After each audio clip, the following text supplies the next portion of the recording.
How's everyone doing tonight? Good. So I'm here to talk to you about the Jobs to be Done framework, which I was introduced to by an innovation lab in Singapore called Hyper Island. So a little bit on me is I'm a digital specialist. I'm currently working at MetLife, a big life insurance company, and my role is really about building, optimizing, and delivering digital customer experiences that drive growth. So a bit of my history. I started right at the beginning of a company called Tough Call, just as they were sort of building in the Australia space.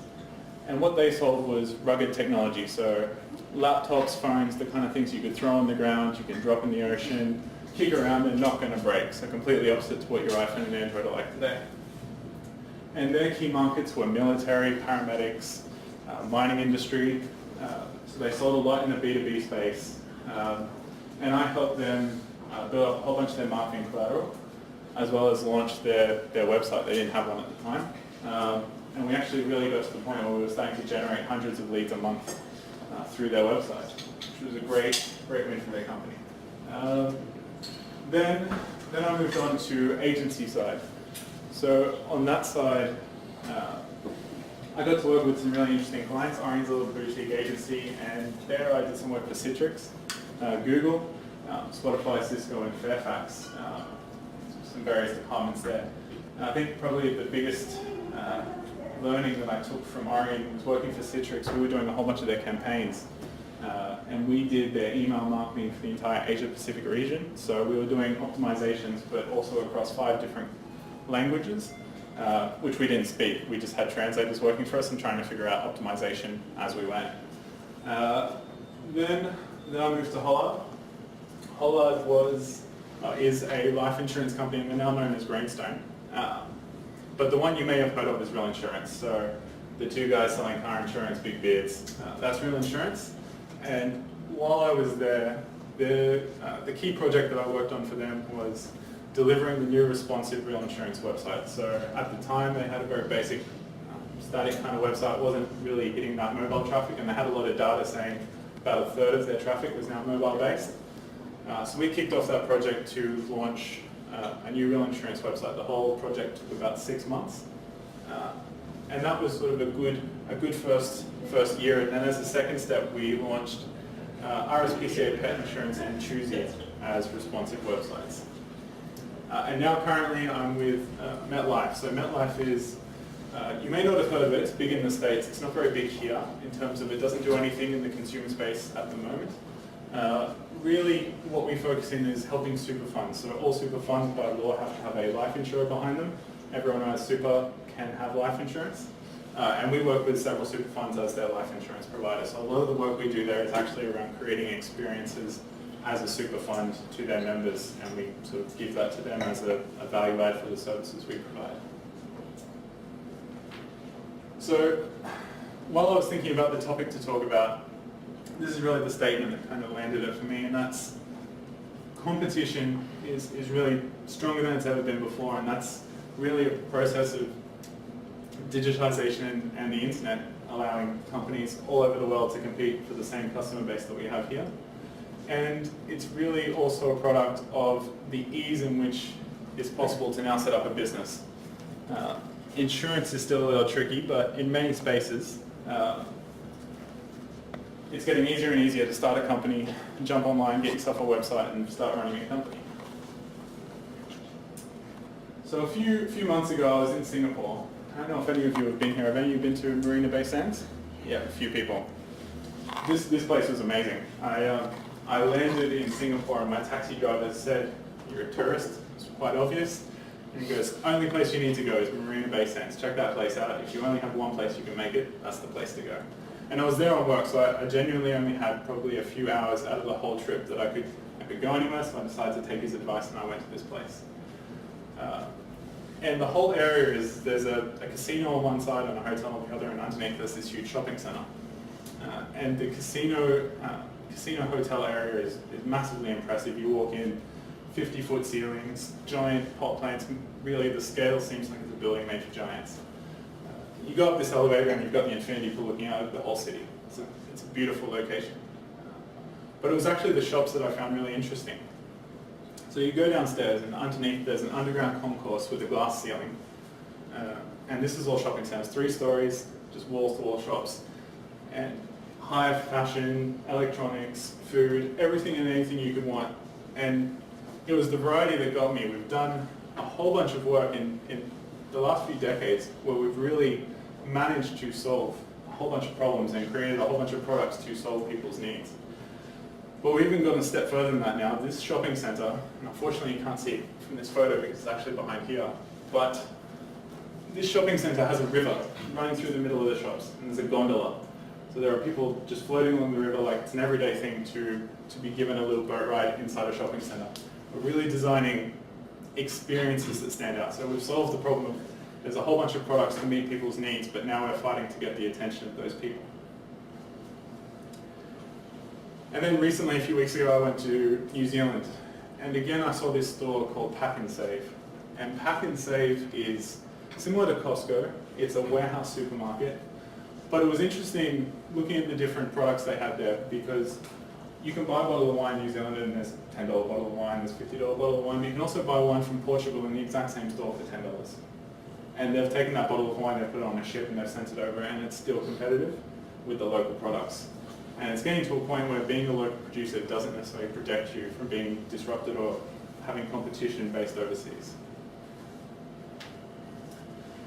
So I wondered, how did we get to this point where we've solved so many problems and created so many products and solutions that genuinely, the place we're now competing is the experience that we offer our customers.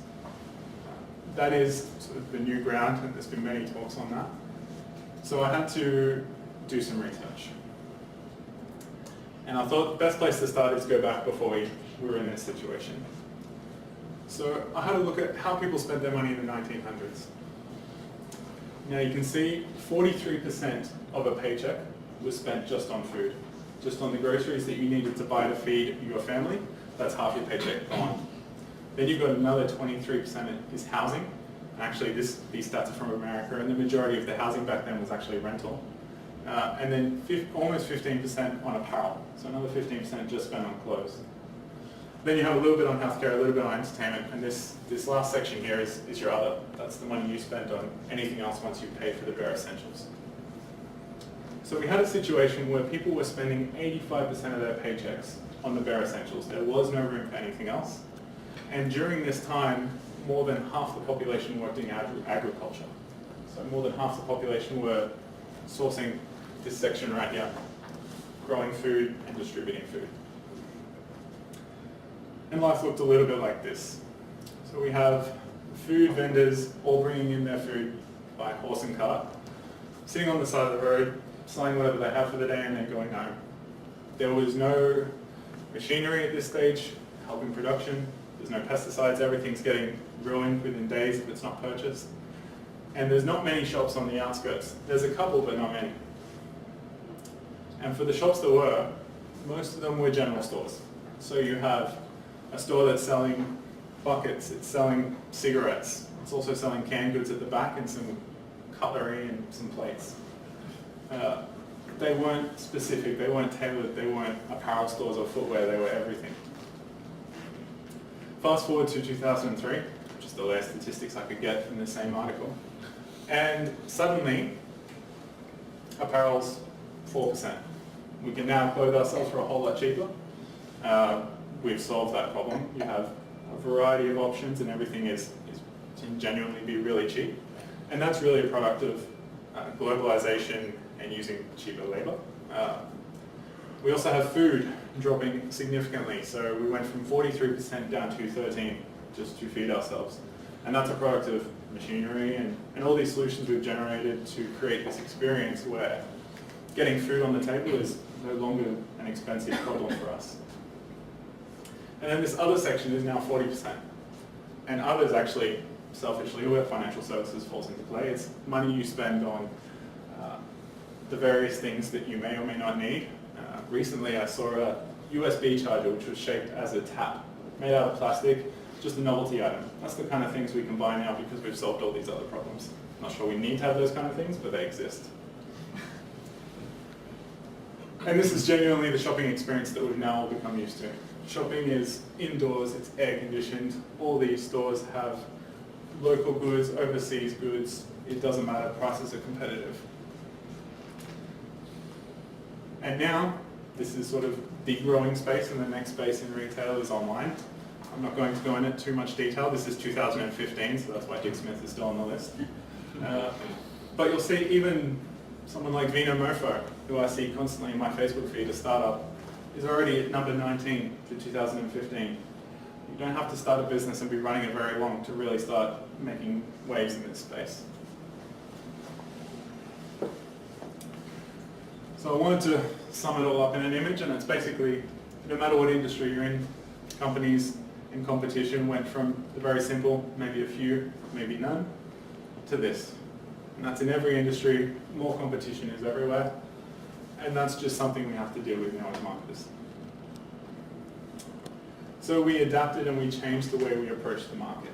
And that was learning as marketers that we can't suddenly go to the media anymore and say, I'm going to buy out every single newspaper you've got, you're going to put my ads everywhere, people are going to know about my brand, and we're done, and people will come to us.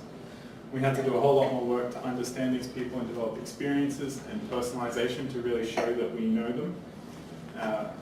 And that has created additional pressure on us to really get to know our customers a whole lot better and find ways to connect with them that the customer doesn't find creepy, disturbing, or just genuinely not interested. And this led to a rise of this term, customer centricity. I'm sure a lot of you have heard this before, and it may even be a pillar or banner or something that's shared around your office day in, day out. And the interesting definition for customer centricity is it's not just doing whatever the customer wants, but it's finding the area that your brand and strategy add value to the customer and maximizing that value without focusing on the rest of the noise. And I thought that statement was really important when I learned about the Jobs to be Done framework myself. So as you can see, I went and got some stats from Google Trends. It's just strong year-on-year growth for customer centricity. There's a whole lot more people out there creating articles and content on how do we become customer-centric? How do businesses become customer-centric? Do you want to work for a customer-centric organization? People are pushing out marketing and content just on the term customer centricity, and that's increasing. So we've got two sides. We've got customer expectations, which are a product of what businesses are doing. And with more competition, you have more players in the space, and the person who's offering the best experience to the customers at that time, that very quickly becomes the standard, that's the expectation. And then on the other side, because that competition is growing, businesses are getting more and more worried and genuinely looking to find how do we win more of those customers when we're fighting more competition. And there were some interesting stats I looked up sort of around this business growth demand competition problem, and it's last financial year there was an additional 21,000 businesses set up in Australia. And I thought that number seems relatively reasonable. I wonder what's happening in the States. In the States, there are 543,000 businesses set up each month. Most of those are freelance businesses, but those people through the internet are able to get involved in a lot of our spaces very quickly. So we had to think about how to optimize our experience and what tools we could use to essentially start marketing a whole lot more efficiently. I'm sure some of you are using some of these or all of these, and they're just a handful. It's by no means an exhaustive list. But we've started using journey maps. So there are so many channels out there that we've started to map out that experience regardless of which channel. We went through an interesting exercise of doing this at MetLife, and we found that MetLife is reasonably omni-channel, but we have no way to determine necessarily when a customer is using those different channels. So similar situation I think a lot of businesses are in, but we've set up the ability for a customer to send us a letter, we've set up the ability for them to give us a call, we've set up the ability for them to contact us online. But if you contact us online and then you call our call center the same day, there's a good chance they won't have that information, and that's something we're working on. And maps, journey maps are really about highlighting where those gaps and drop-offs are, and they're a really useful tool in starting to determine where potential gaps exist for optimization. We then looked at personas, and the one caveat I'll put with personas is I'm not a fan of personas that are marketers fantasizing about what customer they like the best. If you're writing down best customer for us is aged 40, male, female, working in these jobs, and that's not really based on data, that's probably not going to get you as far as you'd like. But if you've got data to back up some of these personas, then it's a really useful tool. And that really helps creating some experiences in these journey maps that are really tailored to the people who find the most value out of the product that you're offering. We started more and more to pick up automation, and I'm seeing it as a trend that a lot of marketing teams are quite small. We don't have the ability to roll out huge amounts of content across social, content marketing. We also need to get involved on potentially in TV or YouTube or the next social media that's added. And automation really allows us to set up something that works, run it out to the customer, test and optimize, but in the meantime, look at some other stuff. And then customer experience scores are sort of an interesting evolution from NPS, where businesses are showing a real need to understand their customers a lot better and understand the feedback from what customers are giving. So you may be on NPS right now, you may be doing customer experience scores, you may be doing something else, but businesses are starting to look at how can we get more feedback into the building.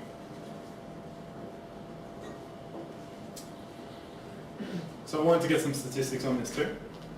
And I did some research and I came up with an article from Huffington Post, which is based on a wide variety of companies and the survey they ran, again based in America.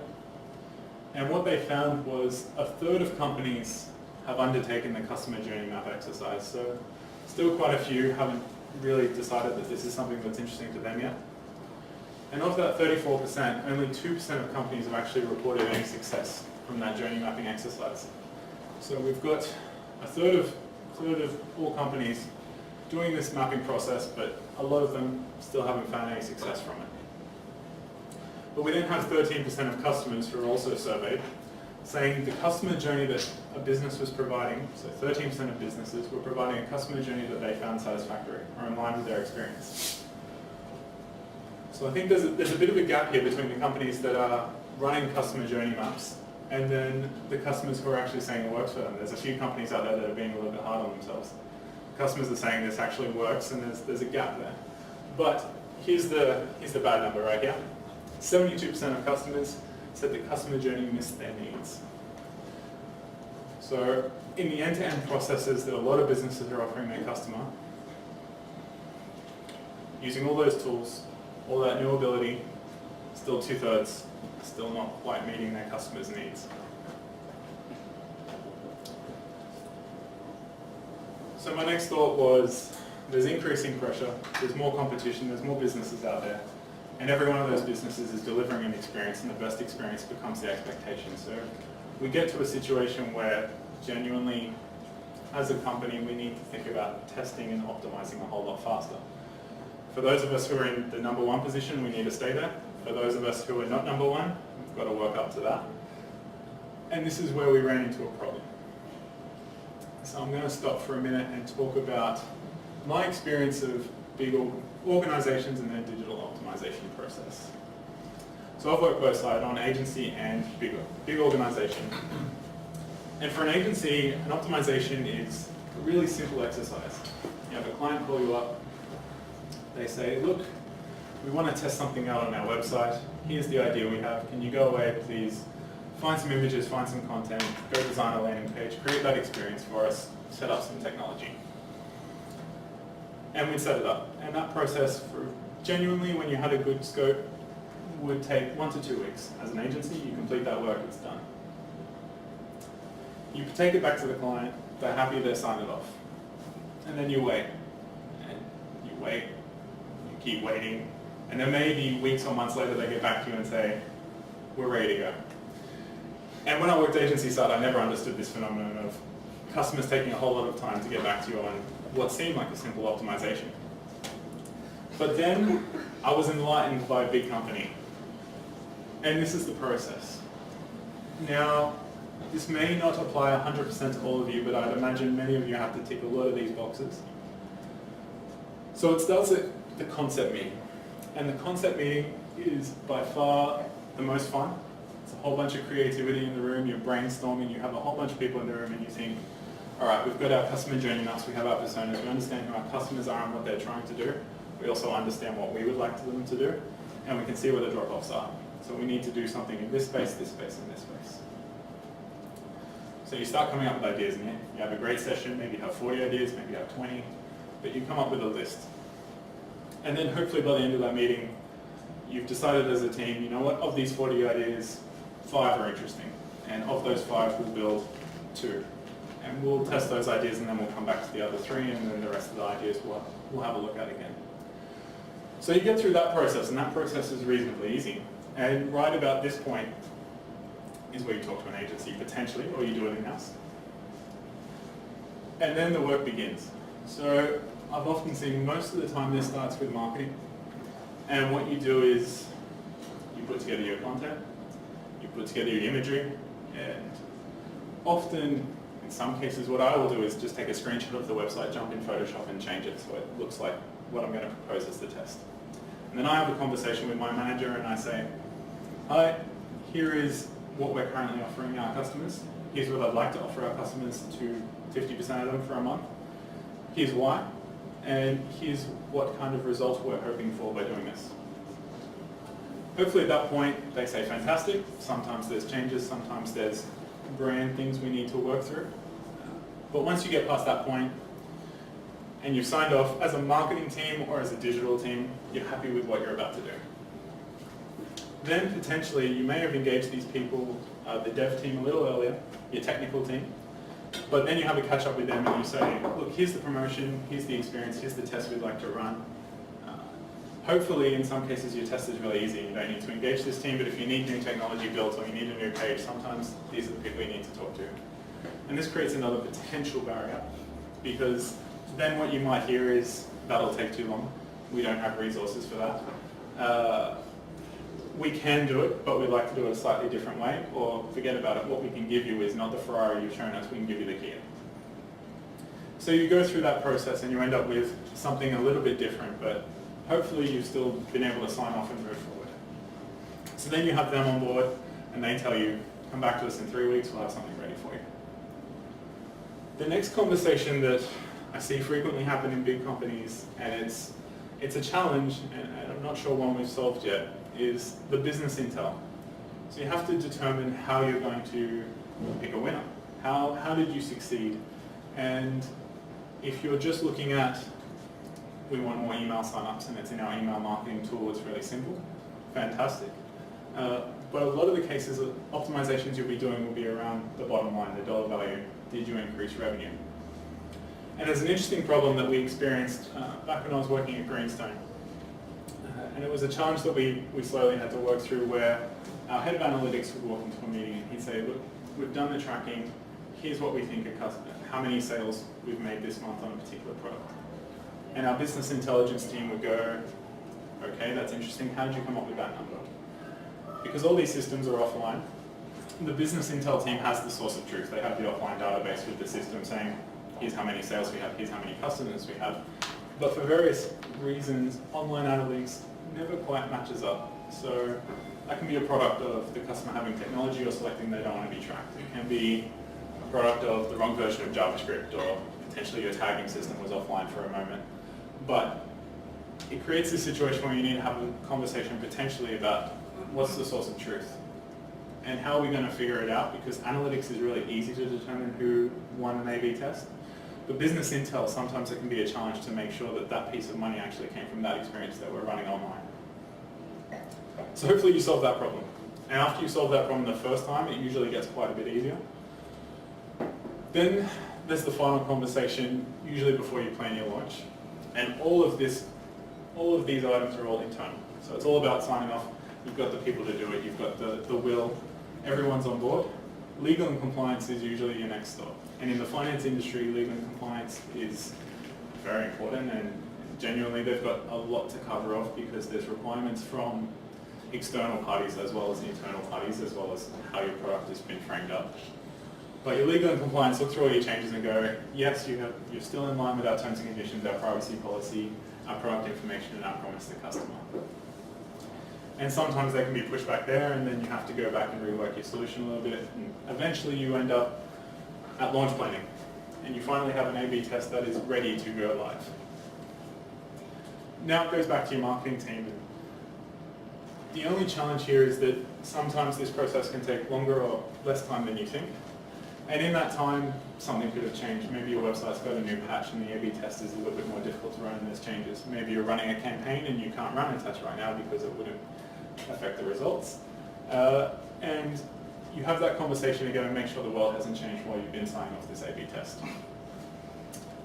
Once you get to that point, you pick a date, and that's when you really start to get to the point where you can launch your A/B test, get the results, and all the fun stuff's happening. Now, genuinely, this process can take anywhere from 2 weeks to months. From finance organizations, depending on how tricky, some of the barriers you'll just not get past, like legal. And there's just, sometimes those A/B tests don't go through. For whatever reason, there's a whole bunch of resources, budget, and time that need to go into generating tests, and not all of them will make it to the public. So I wanted to see what some powerhouses in the space were doing. And Microsoft, I thought, there's a company with a lot of developers. They probably have a lot of lawyers too. Lots of stuff on hand, lots of budget. What are they doing? And I found that the answer is actually quite a lot on Bing. They're running 300 tests at any point in time. And this report comes from an engineer who worked at Microsoft. And he said, essentially, they're running 300 tests at any time between 100,000 and 1 million users. I'm yet to work for an organization that can run a test with 1 million users right now. But a lot of us, genuinely, this number is probably not something we're quite reaching to run 300 tests on. Of those tests, 80 to 90% of those tests fail to move the needle in any way, shape, or form. So you're running your optimization plan, and 270 of these tests will fail. I mean, they all needed budget, they all needed resources to set them up, and they're all prioritized, but still, the majority of them fail. And it creates an interesting problem where if you're only capable of running, in terms of your resources, 50 tests per year, suddenly your number of successful tests, not necessarily tests that have made a huge improvement, but tests that have shown some statistically significant improvement, it's 5.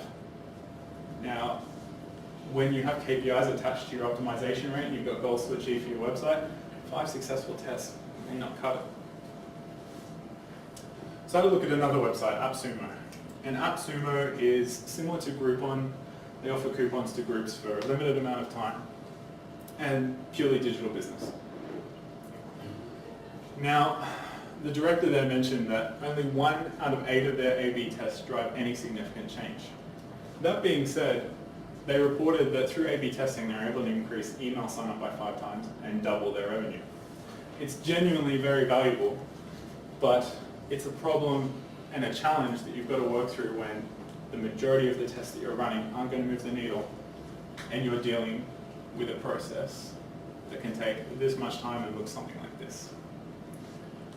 So I got to a point where I thought, how do I ensure my optimizations have a higher chance of success, and how can I prioritize them a little better to try and make that success rate a little bit higher? How can I, if I can only run a few tests, make sure that I'm going to succeed a whole lot more? And that's where I was introduced to the Jobs to be Done framework. So Jobs to be Done was a framework that was first really articulated well in the Sloan Management Review by a very clever man called Clayton Christensen. So 2007 it was started, and the hashtag Jobs to be Done is actually on Twitter, and there's a whole website around people who are using this framework very specifically.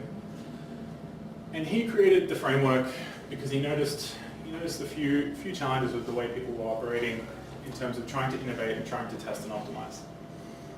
And first, he wanted to highlight that there's really 2 types of innovation that you can look at when you're optimizing. And he also wanted to show that separate to a product or a solution or a service, every customer has a job that they're just trying to do, and they hire the best solution for them at that time. So instead of looking at the solution, what the framework aims to do is to look at the underlying goals of the customer, because the underlying goals remain really stable. So a good example is, and the example they show on the website is, they talk about cutting lawn. And they say, cutting your lawn is not a job to be done. A job to be done is that I want my house to look presentable. And one aspect of that is I want to cut the lawn. But that relies on the solution of a lawnmower, when really the solution to the house looking presentable and keeping the lawn short could very soon be genetically modified lawn that only grows this tall. So you really want to focus in on, there's two types of innovation, and there's one type of innovation called continuous innovation. Continuous or sustained innovation is the kind of thing we do each and every day, and we're genuinely pretty good at it. We take what we've got and we make it slightly better. So we look at the solution we've got, we build it up, we come up with an idea, and we go, you know what, we can offer the same solution and potentially increase signups by 20% if we do this one thing over here. And that's the thing big companies are really good at, and there's a good reason for that. This is the type of innovation you need to do in your market to stay number one, keep your position, or grow if you're not number one. And this is the innovation that is most of your A/B tests. The problem with focusing on solely continuous innovation, and I don't want to talk about disruption, but it leaves you open to this. So disruptive innovation is something big businesses struggle with, because genuinely most of the disruptive ideas offer a worse experience when they're first launched. Think about, what if Uber only had one car on their system, on their network, and you wanted an Uber and someone else booked it, that's it, the car's gone for an hour. It's not a good experience. Or Airbnb if there's only one house. Generally, when these things first launched, they had such low numbers that they weren't that useful. But very quickly, they can start delivering more value than existing sustained solutions. So as an optimization, you really want to think about, I need to balance my optimizations in two ways. And every business is slightly different, but you need to spend a percentage of your time focusing on the continuous innovation, dealing with today, making sure your customers aren't going somewhere else. And then you need to keep an eye out and genuinely do some work around disruptive innovation, which is, I'm inventing ideas that will potentially change this industry in the future, but that's a long way away. But it protects you from being disrupted yourself. So I think, ironically, Albert Einstein really summed up the jobs to be done framework really well when he said, he had an hour to solve a problem, and his life depended on the solution. He would spend the first 55 minutes determining the proper question to ask. Because once he knew the proper question to ask, he could solve the problem in 5 minutes. And that's what jobs to be done is trying to solve. It's trying to understand, what is the customer really trying to achieve if I didn't put my product in front of them? And does my product best meet those needs in the market? And as a future state, what will my solution be if it's not the same thing? So I had a video to play. Unfortunately, I don't think we're linked up to the speakers. But essentially, it sums up the story of a product manager. And that product manager's name is John, but it's not me. And that product manager had a challenge inside his organization to increase sales. Now, he went to personas first. And the first thing he did was he goes, okay, let's build up a persona of his group. And his group was reasonably active women between 30 and 40. So he looked at his personas, he looked at their information, and he suggested that they modify their brand slightly to be more like what these women would want. And they launched that change, making their brand, changing the colors, changing the messaging a little bit, and nothing happened. They didn't really move the needle on sales in any real meaningful way. So then he thought, okay, what's next? And he decided to do a customer interview. So he opened up for feedback. And Jobs to be Done has a very specific way to ask questions, because you're trying to understand that underlying need rather than talking about a product. So instead of asking questions like, why would you buy this product at this time, you start asking, what were you doing at the time you decided you needed this product? There's a whole series of questions to ask, which is probably another talk, but I'll share some resources on that. And essentially, he ran these interviews and customers told him exactly what you'd expect to hear a lot of the time. We want something cheaper. We want something that is potentially a little bit different, or a change in color, or a change in certain features, or more efficient. So this product manager, he went away. And he goes, okay, talk to his product development team. And his product development team said, yep, we can make all those changes. It's going to cost quite a bit, but we can do it. So he went away. They delivered the new product. They launched it. Again, no significant movement. What was the product? The product they were talking about in the video was targeted at women, and it was really around a fitness brand. Is it a secret? It's not a secret, but they just genuinely don't share the brand name. Oh. So they're talking about the process, but I assume for whatever reason they chose not to share the company. Okay. Yeah, unfortunately. I wish I could Like a say. puzzle. No, I'm not trying to give you a puzzle.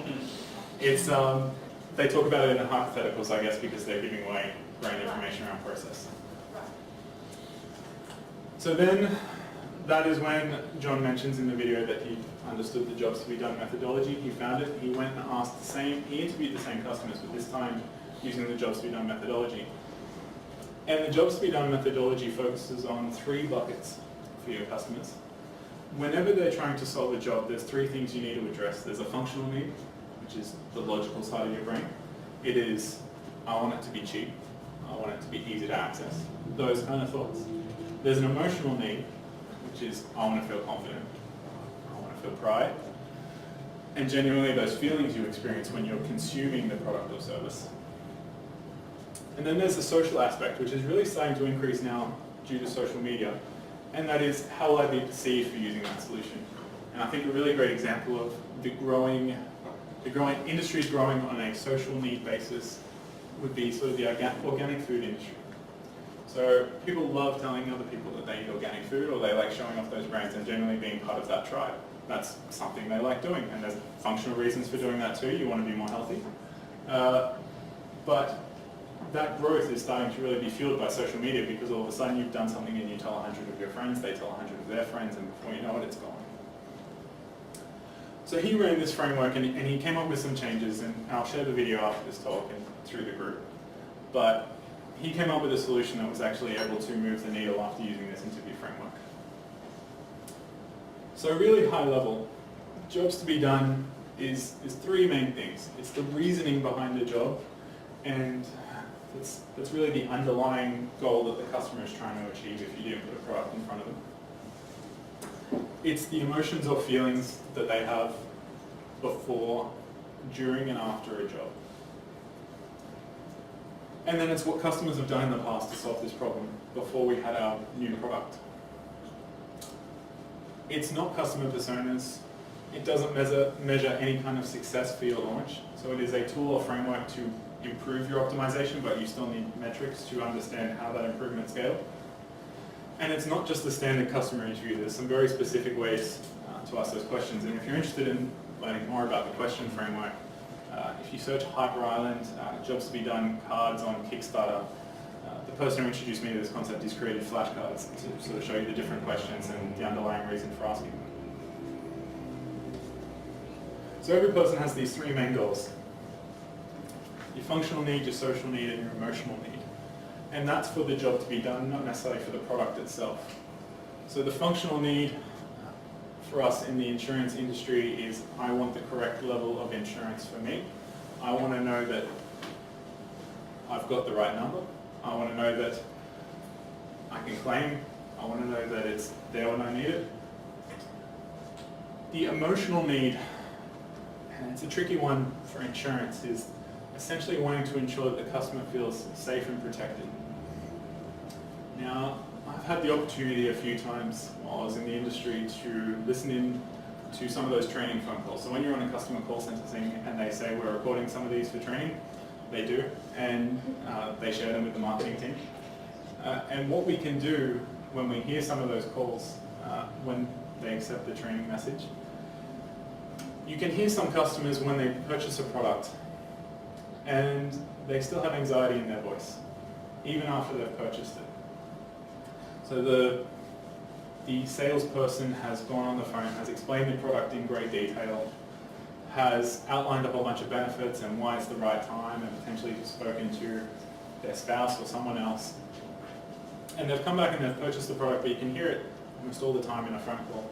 The person goes, okay, so it's purchased, okay, thank you, appreciate it, click. It's not really the reaction you want. I mean, most people you would expect after finally settling this issue and sorting out their process, would they great, thank you, I'm happy I've got this, it's good to know it's there, goodbye. And you can hear that hesitation, and when you hear that hesitation and anxiety, you know you've missed one of these things, probably in the emotional needs section. And then the social needs, and social needs is something quite tricky for the finance or insurance industry. It's no one really goes and says, I'm really proud that I have this insurer. They just don't do it. And it's a space that we need to work on, but social needs ties really well to retail. My mates actually do that a lot on like WhatsApp and stuff. Yeah? Yeah. But it's not something you can measure. Yeah. So, It's tough. like they talk about it all the time. Which insurer do they recommend? Paducah for like private health insurance. Okay. But yeah, Yeah, but it's just interesting. maybe It's more private. I just bring this up now that the doctors has. Yeah, the health app. I'm with Bupa. I just said Bupa. Yeah. So, and that's a good point. One of the ways, I guess, health insurance is trying to get into that space is Qantas with their health insurance app, because then you get in a competition about who does more steps with your friends. And that's tied to your health insurance. That's their play in the space to try and do something about meeting that need. And if you really want a customer to flow through your conversion rate process, at some point, and genuinely at every step, ideally, you want to cover off some of these points. So I'm going to give a bit of a high-level overview of the jobs to be done process. So this is the process, and essentially it's very similar to a marketing acquisition or sales funnel. But jobs to be done just frames it up a little bit more in terms of what the customer's feeling when they actually go through a purchase. And it first starts with that thought, and I'm going to keep relying on my insurance background here. First thought for someone could be, I'll go to car insurance. I would like to get some car insurance for a car that I've just purchased. And let's focus on, for the example, let's use comprehensive car insurance. So passive looking could be, I've got third party, I'm on the road, everything's kind of fine, but maybe I need it. And usually what you see at this particular step is people searching for broad searches. So what is comprehensive car insurance? Who offers the best comprehensive car insurance?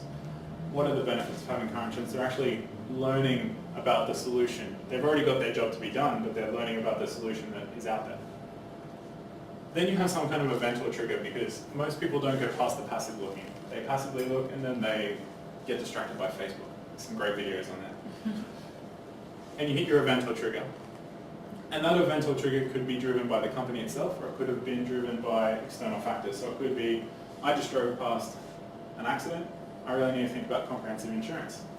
Or it could be, I was on that insurer's website and they sent me an email saying, hey, we'll give your insurance for 10% off. They hit that active trigger and they move into the active looking phase. And the active looking phase is when they really start moving from, I want to learn about the solution, to I want to learn about the providers of the solution. And this is where they go from, I want to learn about car insurance, to I want to learn about budget car insurance. I want to learn about bingo car insurance. I want to start getting quotes. And the interesting thing about car insurance is I spoke to a few of my friends at work today and I said, look, go back 25 years. What's the process for buying car insurance? What did people do? And the process was sort of two main ways that they came up with these ideas. First one, you sit down at home on a weekend and you flick through the yellow pages. You write down phone numbers of companies who aren't open right now, so you can't deal with them anyway. But you write down these phone numbers. And you come up with some companies, you come up with your list, and then you take that list in on a weekday and you start making phone calls and you say, okay, here's my car, here's my personal details, my driver's license, all the information you need. And you go through that process with 3, 4 different vendors answering the same questions. You then make your decision, happy with this quote, purchase your product. The other option they talked about didn't seem like the option that would have been used by everyone, was an advisor or a broker. And that is, instead of going and talking to a whole bunch of vendors and making phone calls yourself, you'd have a meeting with the broker and you'd say, look, here's my car, I want to purchase some insurance, here's my details. You go through the questions once and they go to do all the hard work for you. But that process would take days, even at a minimum. Now, I then said, okay, so how do most of you buy a car now? And surprisingly, everyone had a very similar process. They would talk to an aggregator. So I select Meerkats, and they would say, here are all my details, I want quotes, and they go get 20 quotes. The whole process takes about 10 minutes. The majority of them will then actually go to the brand website because they believe that they'll get a better deal, even though that really doesn't work. But they go to the brand website anyway and redo the questions just as peace of mind of getting the best deal, and they sign off that process. And that process can be done after 5 p.m, sitting on a couch, wine in one hand, tablet in the other. The whole process takes about 10 minutes. Huge strides in solving a whole lot of those problems. But the active looking is where they've now, passive looking would be your aggregator, and active looking is suddenly your brand stuff.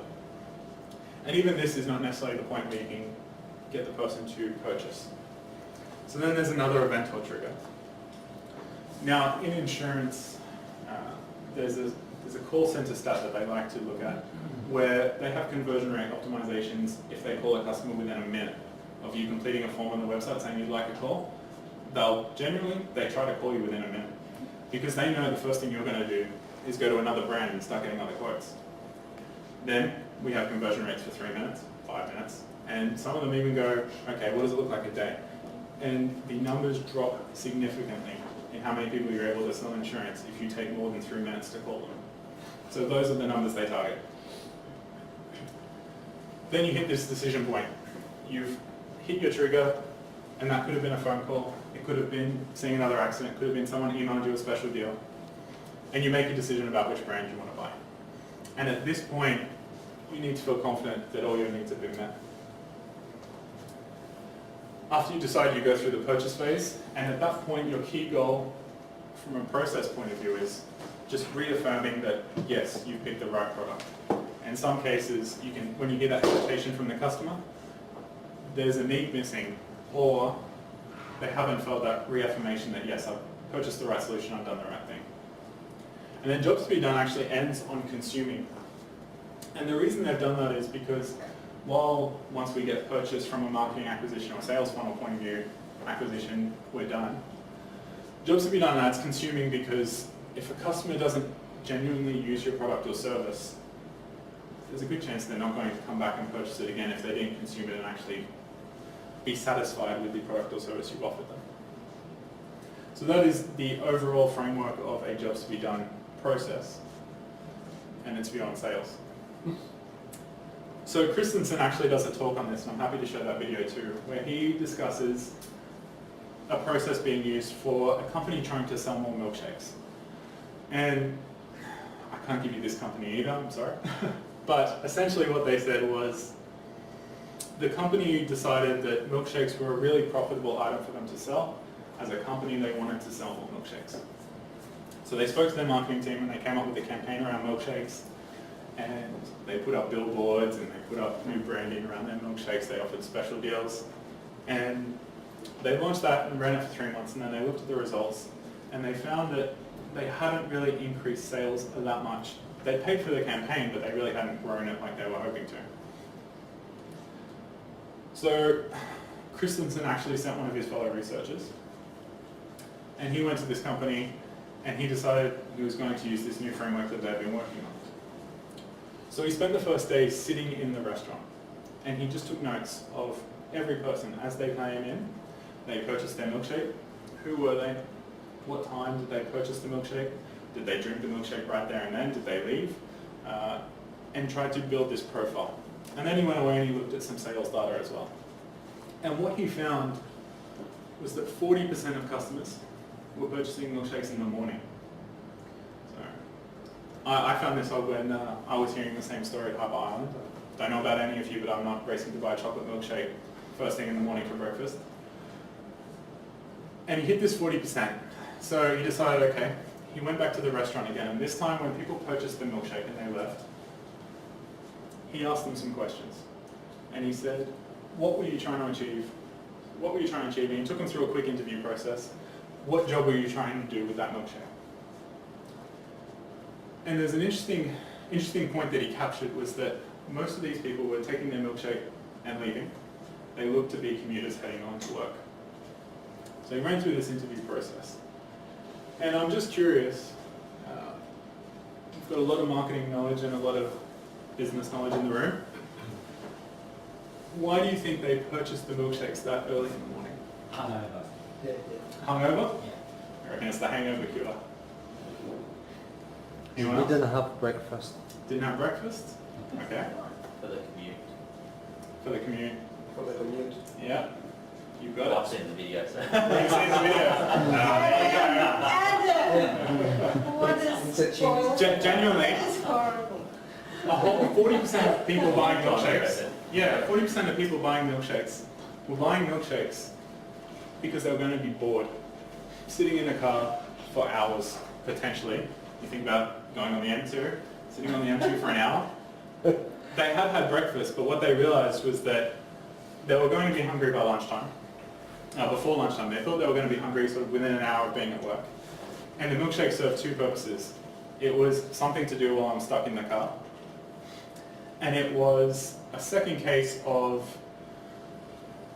this is more of a snack and it'll keep me going till lunchtime. Those were the two things they were really trying to achieve. And he asked them, okay, so why not a bagel or a donut? Because the stat's taken from America. And they were concerned that being in their work outfit, eating something like a bagel or a donut was going to leave crumbs all over their outfit and they'd walk into work looking like an absolute pig. He asked them, why not a Snickers bar? And Snickers bar, apparently, milkshakes are okay, but apparently a lot of them said Snickers bar. No, that's too unhealthy. It was an interesting time when they did this recording. And then he asked them, okay, what about banana? And banana's just too complicated. You're driving, you've got to unpeel the thing 2 hands. A milkshake is really simple. A milkshake fits in the cup holder. It's got a spill-proof lid on it. It's not a meal, it's more of a snack, and it'll keep you going through 12. So genuinely, they found that if they wanted to sell more milkshakes, they needed to target consumers purchasing milkshakes in the morning who are on their commute, and how to make the process of having that milkshake as you go a little bit easier. So thinking about this story, I started thinking about how I could include jobs to be done into my optimization process, and how I could prioritize a bit better using optimization. So I thought about why I would use jobs to be done in the optimization process, and I landed on four kind of ideas that I thought were interesting. So the first reason you might want to use jobs to be done is when you have a good understanding of the underlying need that your product or service meets, completely separate to the product or solution you're offering right now. Because that need remains stable, you have a good idea of where customers will go and what you can do to better meet that need. It's the milkshakes in the morning. But I've also started ranking some of my A/B test ideas by their ability to meet the functional need, emotional need, and the social need of customers. And I'm not saying it's the be-all and end-all, but if each list item you think about on a scale of 1 to 10, how does this help meet a functional need? How does this help meet a social need? How does this help meet an emotional need? It's a different metric on top of the standard budget, time, resources, and genuinely what you think is interesting and metrics. It's an interesting way of tying back, focusing on the optimizations that are going to deliver the most value to your customer. The second idea is it gives you a stronger understanding of which ideas that you're coming up with through your optimization process are simply sustained innovation and which ideas are potentially disruptive. And I would suggest that every company needs to have a balance of both.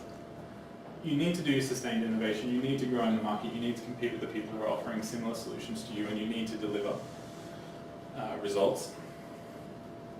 But if you're not spending a small portion of your time and effort thinking about how to solve that problem in the future, separate to what you're doing right now, someone's going to show up and they're going to do it for you. And I'm sure the taxi industry and the hotel industry are feeling a lot of this right now. So the third idea is all around prioritization. And it's sort of what I led to. I now, as an idea and as a concept, and I'm genuinely still testing it out, but it's showing promising results. I just, on a scale of 1 to 10, score each idea. Social, functional, emotional. And does it tie back to, every idea has to tie back to the job to be done. And what you find is it gives you another metric to really move some of those ideas that were potentially the same budget and resources and focused on the same metric area. And it allows you to reorder that list, because a lot of the time I'm only going to be able to genuinely maybe get through 40 to 50 A/B tests once I'm going through that process. And if only 5 succeed, and they don't significantly succeed, I'm not going to grow the website the way I want to. And the fourth idea is all about watching the market.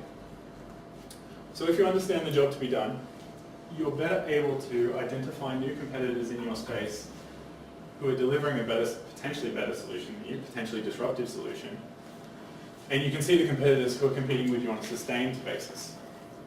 If a new company is coming in and they have the same solution you do, then you've already spent a significant amount of money, time and effort making your solution better for customers. And that's where big companies really succeed and do well, is that if you're spending a whole bunch of time and money on making your solution the best solution, if people are trying to copy you, they're probably not going to be able to beat you. They're probably not going to be able to do a better job because they don't have the understanding of the time or the money that's gone into it, and they're catching up. As long as you stay ahead of them, you're fine. But when a competitor comes in with a disruptive solution, that's when you really have to keep an eye on them, because the disruptive solution, while many of them fail, the ones that succeed can really cause problems. So here's 4 resources that I just wanted to share with you at the end of this talk. I know it's really more of a high-level introduction. I haven't gone into any detail. There was limited time, so I really wanted to share with you 4 places where you could go if you're interested in learning a little bit more about jobs to be done. So the first website here, jobstobedone.org, is actually from, a lot of the articles are shared from an agency that runs this process day in and day out. And they share a lot of their findings about how they've approached jobs to be done in different industries. So it's interesting if you can find articles that relate back to whatever industry you're in. The next one, jobstobedone.info, it's really a high-level overview of the framework and process. The entire website covers off how you might approach it and how you could look at it as an optimization strategy. But it doesn't go into any real depth or detail. Innovators Toolkit is actually a book, but their website shares some steps towards actually going about doing a jobs to be done process. So I'd recommend start with the website, and if you find it interesting, the book's there as well. And then Medium, I'm a big fan of Medium, I love Medium. It's a blogging platform where anyone can post content. And someone has actually set up a job to be done section on Medium. And that place is anybody and everybody who wants to write something, who has tagged their content as job to be done, has posted their content. And it's a great place to see what's happening really currently in terms of people approaching this technique and genuinely how it's evolving. There's one more thing I want to talk to you about before I went, and that's Experience Crowd. So Experience Crowd is the brainchild of both myself and a friend of mine, Aaron Fuller. And what we wanted to do is we noticed that in a lot of companies, people who are approaching the customer experience or are responsible for the experience delivered to their customers are really undermanned. They don't have the research they need, and they don't have genuinely a good view on the space yet in terms of who are the players, who are the agencies, who are the people offering training, who are the consultants, because it's such a new space. So we built this website in the hopes that people who would approach the customer experience methodology, people who want to learn more, can go find the research they need and go find the training. They can go see which agencies or companies can help them with this and which agencies and companies are hiring people for these kind of jobs. So we've set up a little website just to start covering off those points, and we're growing. We only launched it on Monday. But if you're interested in customer experience, I highly recommend you take a look. It's free to sign up and have a look through the content, and there's actually some deals on some various tools that might help with your customer experience mapping. So thank you. My details are there. If you want to connect, please do. I will stick around for 20 minutes or so after the conversation, and if you have any questions, please ask me. Yeah. Thank Happy to you, be in Jon. touch. That Thank was you. a really great talk.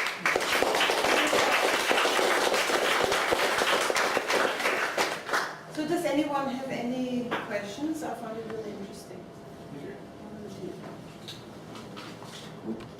Questions? No questions? Have you applied it now to prioritizing your A/B tests, and what are the results? Yeah, I've launched a few optimizations with jobs to be done. Yeah. The one thing that I'm still working through is I can determine the metrics that a test was successful or not. I haven't done enough, obviously, to determine if over the year I've actually succeeded enough times, but the challenge that I'm having is determining a success metric for functional, social, and emotional needs. That's a tough one to crack. So I'm currently measuring them based on some data we have and a little bit of intuition. But I'm still working through how to measure success in hitting those 3 points. So I'm still using revenue or email signups or whatever the target is to determine whether or not the test was successful. How do you separate the emotional and the social, you know? Like, find that social things are very emotional a lot of the times. Yeah, and if you look at any of those websites, when they first started talking about it, they actually put social underneath emotional, that it was an aspect of feeling good and being perceived as good is an emotional feeling. But the reason I started to pull it out and the reason I was showing that it's separate is with sort of the growing social media platform, a lot of the time people, and we're actually in an interesting space where sometimes people will purchase and consume products that don't emotionally meet their needs, but they feel like they're fitting into a crowd. Yeah. They feel like if I post this on social media, if I wear these Nikes, I don't really like Nikes as an example, but I'll be perceived as forward-thinking and fashionable. So you can be in a situation where you're meeting social needs but not emotional needs. And that's why they've started to separate them. Yeah. I thought it was quite brave to try to adapt this for the insurance industry. Because what the consumer buys is a promise, so there's nothing to consume there.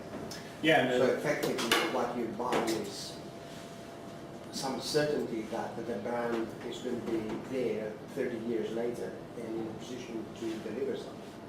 Yeah, genuinely, that becomes an exercise in communication for us, both on the point of reaffirming that they've purchased the right product and it will meet their needs should they need it sometime in the future.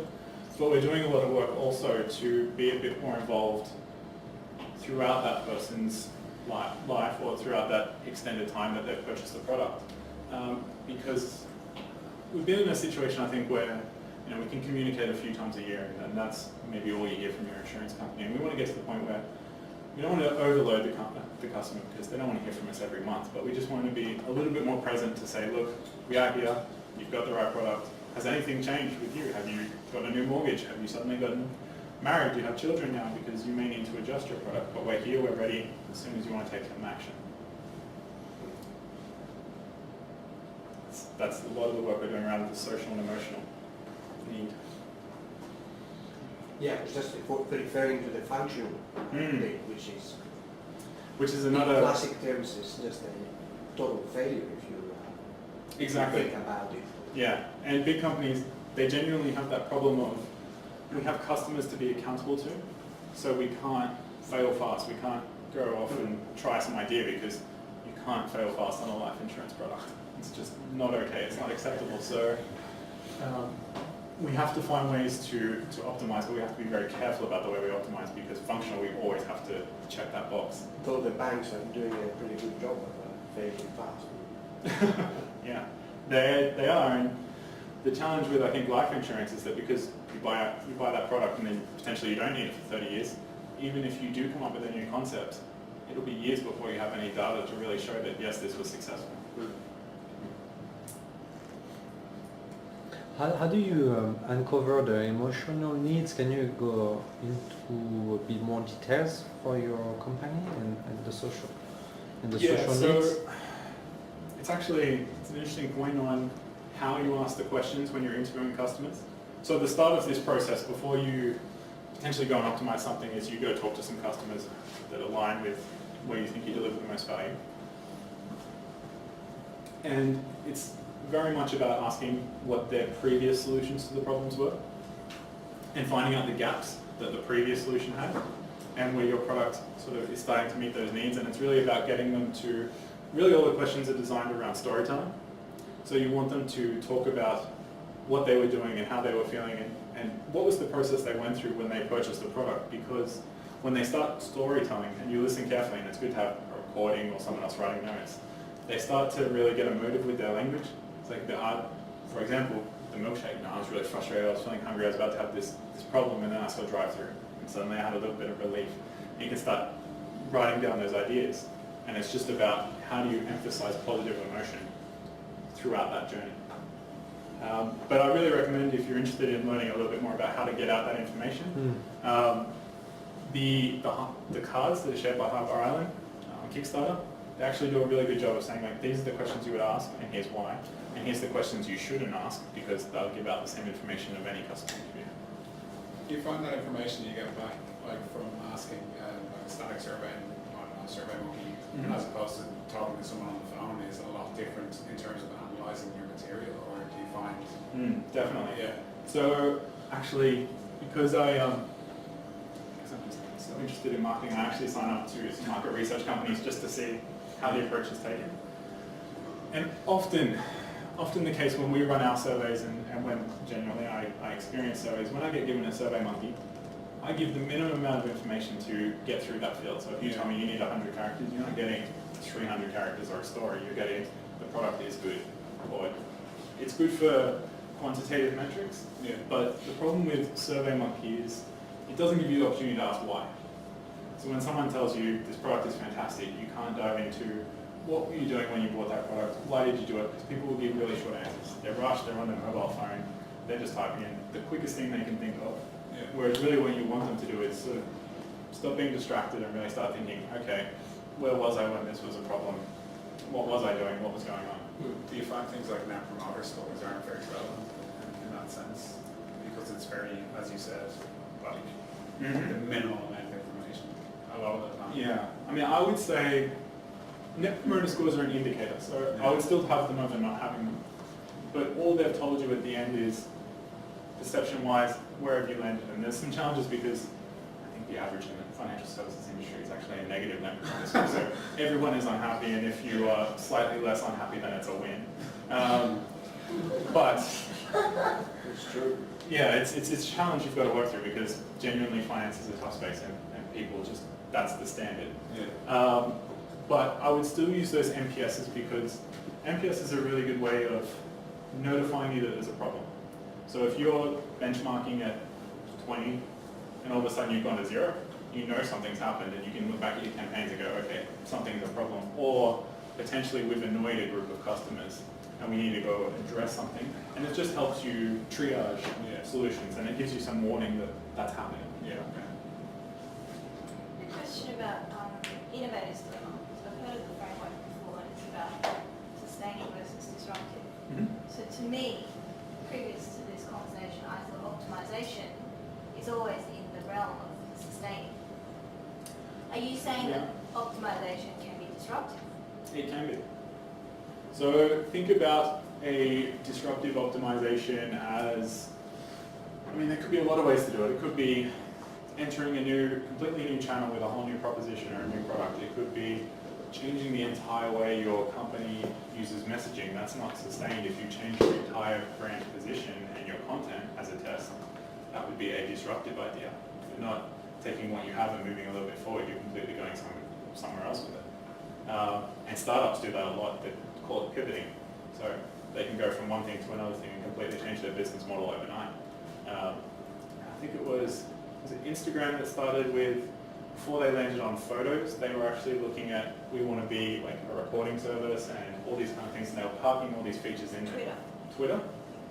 Yeah, and then they realized, look, it's a problem, and Twitter's actually in an interesting position right now where they're losing members because for years they've just been adding features. And people just genuinely are getting to the point where when you have 1,000 followers or 20,000 followers and you're following 20,000 people, how do you have a meaningful conversation with anyone? It's just spam and people shouting. So it lost what it was, I think. Twitter had this great situation where you have 20 people you're following, you can scroll through the messages and everyone can have this kind of conversation happening all the time. And now it's just a broadcasting platform. But you know, I also think, I was tempted to ask how many of you run 50 tests a year? Anyone in the room who runs 50 tests a year? No. So I think... I'm being optimistic with 50, but... Yes, I think coming from a consulting point of view, I find that a lot of optimization programs are too tame. You know, we just try this and we don't want to really rock the boat. But in fact, you really want to experiment and try something different. And in most large organizations, it's a challenge, because the optimization programs usually start with, well, let's just try this and let's just see how we feel about it, and it becomes this real political issue rather than saying, hey, we had it like this and now we test something radically different. That can still be within in the realm of compliance and privacy, just being different, But there is no real appetite because it's too internally politically too risky just to put yourself out there. And I think this is why optimization in most cases is more incremental, slow success, maybe 2 tests a month, things like this, something like that. But I agree with you, it can be very... It's also a traffic, well for us anyway, traffic issue. If you don't have enough traffic, you can't run multiple tests concurrently. And on the disruptive point, NRMA approached it in an interesting way with Slingshot. NRMA is here, I'm just saying. Oh, okay. So, you can probably tell better than I can. What depends if you're talking about motoring? No, I just say because I had Westpac here and someone really came down on Westpac and not just, I've learned this lesson. See, I'm about to sing NRMA's praise, so yeah, no, and I only know from the news article, but I didn't see the event, but they worked with a company called Slingshot, which actually brought together a whole bunch of entrepreneurs. And they said, look, we have some problems we need to solve. Go figure out solutions and come back, and it was a competition to come up with these business ideas. And I think the statistic is something like NRMA ended up buying 5 ideas, turning those into companies, and they're actually profitable entities. Is that something you worked with? No. Okay. Yeah. We have innovation labs through the business stage. Okay. But I would say that's bigger than an A/B test. It's bigger than a test, but it would still be an optimization. Does disruption need to come from core changes to the product, the experience, the business model, or can it come from an optimization? I think it can come from an optimization. I think that process, at least as an idea, has to start as an optimization. So there's a few projects that I've worked on in the past where we build a prototype with the idea and kind of bolt it onto the website and leave it kind of unattached and separated, and we direct some traffic there. And if we see positive results, then we bring it, turn it into the full project, get the PMs on board, Like a test. come up with a chart. Yeah. Exactly. Yeah, definitely. But if you 5 can, to 10% traffic to a... exactly, if you can run something unbranded and just show people, here's an experience, what do you think? Yeah. That's a great way and a good example of how you use A/B testing optimization to kind of test out those disruptive ideas, potentially disruptive ideas. New sites I've done, new site structure, IA, to see, get feedback and see how it performs. Yeah, I mean, I think a year or 2 ago, we created a prototype and ran Facebook traffic to it unbranded. It was completely run by a company, but we didn't put any branding on it. We just saw what the results were from the experience, and then we gave them a survey at the end and determined that, this is something really interesting. Maybe you should go invest in this idea. I think the thing to think through is that the optimization, the meaning of the term and the understanding of what it is actually implies it's more continuous. But it's up to you to go, well, I want to try something that's completely different. And maybe it's around just thinking about what optimization means. I think it's that definition, isn't it? Like, what do you consider optimization? Because you can A/B test a full prototype that's gone through a long UX process, and that will be considered A/B testing, therefore optimization as well. Yeah, I think my only key takeaway from that would be, however you frame it in your organization, try to, as best you can. It's difficult sometimes when you get past all the stakeholders to do some sustained, or a whole lot of sustained innovation, but some disruptive innovation as well.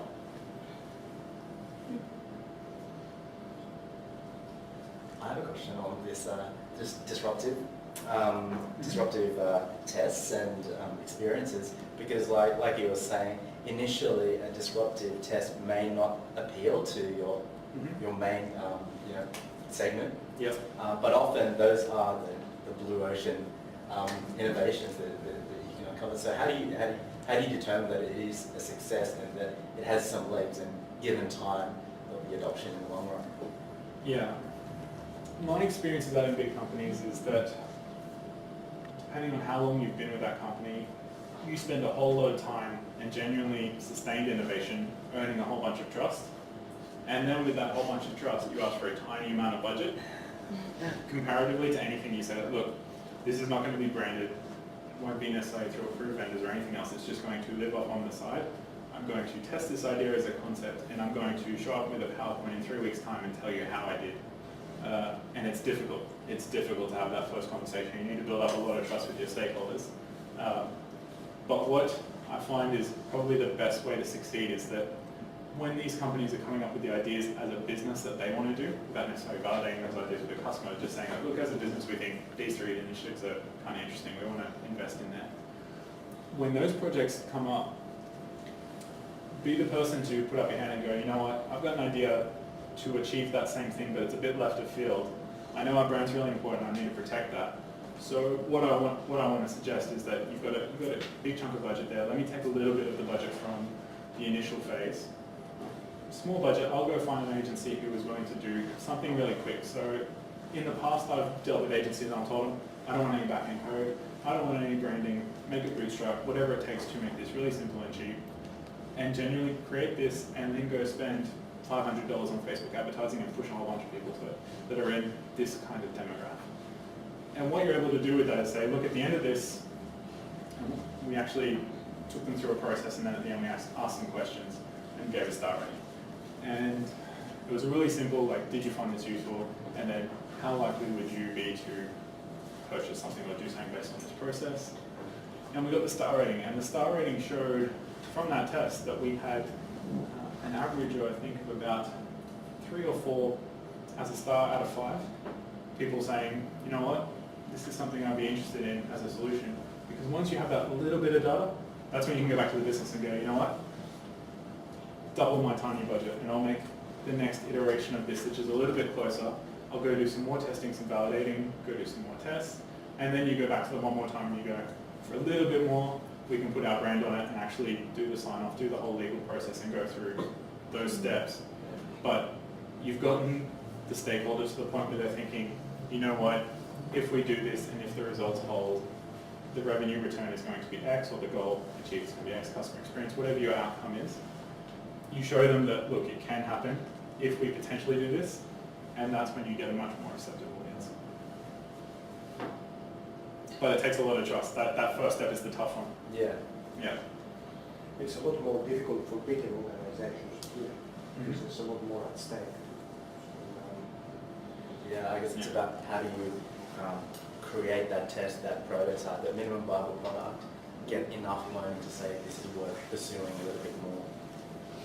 Yeah, I mean, Lucinda is running multiple A/B tests now, which is a headache, but it is a headache for a lot of people. Mm-hmm. So, you know, it's, the desire is there. Yeah. But You have to show them, you have to take away some of that risk. That's genuinely what you have to do. And what's really great is, with WordPress and everything else, if you can even sort of show them, like go away and make something, don't put it in front of everyone, just sort of show them and say, look, I'm going to test this, doesn't have our brand on it or anything, I just need $500 for Facebook advertising or $100, whatever it is, just something to get a little bit of buy-in. If you can win that conversation and it goes well, you then have the opportunity to go back and start asking for more time and resources. And they'll start championing for you and say, look, legal team, I need you to look at this process because genuinely there's something there. Not that legal's always the barrier. The one I went to in my head. There are many barriers. Yeah. But that first conversation's the top one. Yeah, it helps to have a win initially as well. Yeah, if you can do some sustained innovation to go, look, I know what I'm doing, I've created some things that have created some revenue in this organization, give me a little bit of rope, yeah, and then just hope that first little test goes really well. Yeah.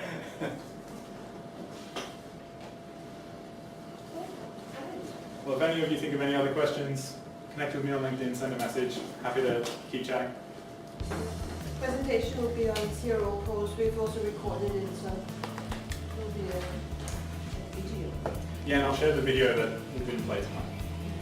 But again, it's still very high level, so there's no brains in that. All right, thank you.